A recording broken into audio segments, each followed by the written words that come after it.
the truth.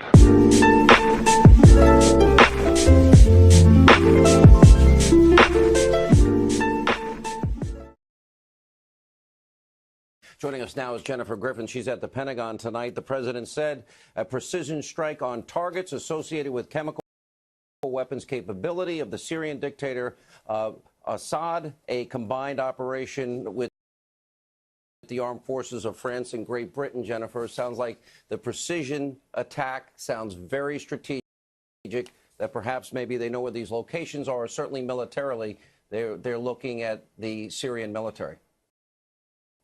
Well, that's right. They will be looking at the Syrian military as well as chemical weapons capabilities. That's what the president said. I'm told from a senior military official who has briefed the president in the past a year ago when he first saw those images of a chemical weapons strike, those children and women who were writhing in pain from not being able to breathe from the nerve agents that were used, or the chlorine that was used at the time. And I'm told that the president was extremely emotional when he saw those initial videos. And that is, you heard in his voice this time around, the same kind of emotion as he laid out very calmly his case for why the U.S., Britain, and France had to respond to this chemical attack.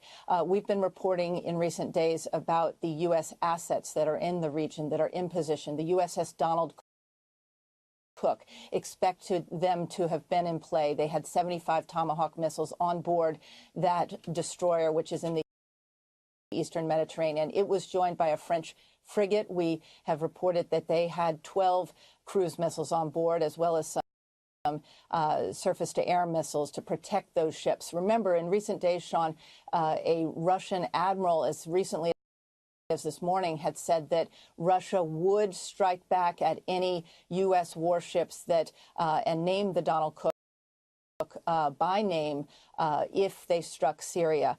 We also have been reporting that there are two U.S. warships in the Red Sea, south of Israel, in the Red Sea, that are in play tonight. The USS Monterey, the USS Laboon. We had been withholding their names at the request of the Pentagon, but we do know that they are in position.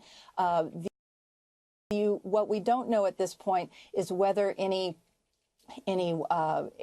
aircraft are involved in these strikes.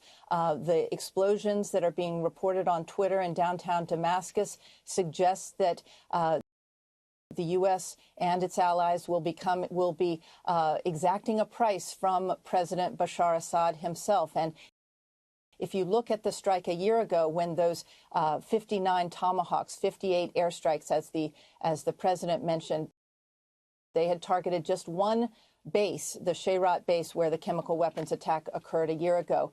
But that only took out 20% of President Bashar Assad's aircraft at the time, and within 24 hours they were flying. His Air Force was flying again. And so, in order to provide a deterrent, this is going to have to be a stronger signal. And at this point, we will know more at the top of the hour when the Pentagon briefs us on what some of those targets were. And Jennifer, the Russia has been blocking UN condemnation, even accusing the UK of using chemical weapons. And I think the earliest indication we had this week that something was going down is Russia had pulled out all of their vessels from the area. And when you talked about and mentioned saber rattling from Russia, really was from Moscow, not from Putin himself, correct? Well, we've been hearing it from very senior Russian officials, whether it was Sergei Lavrov, his foreign minister, as well as the top General Gerasimov. He made a certain threat, as well as the Russian ambassador to the UN and the Russian ambassador here in the U.S. So very, very top officials who speak for Vladimir Putin were issuing those threats to the U.S. But again, the U.S. military has force protection in place, and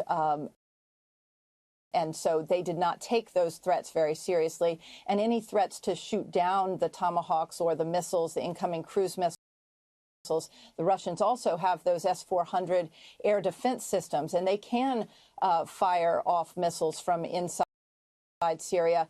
But again, the sheer number of Tomahawks that the U.S. and its allies have in position and cruise missiles, they would easily overwhelm that kind of air defense system. Sean. All right, Jennifer Griffin at the Pentagon tonight.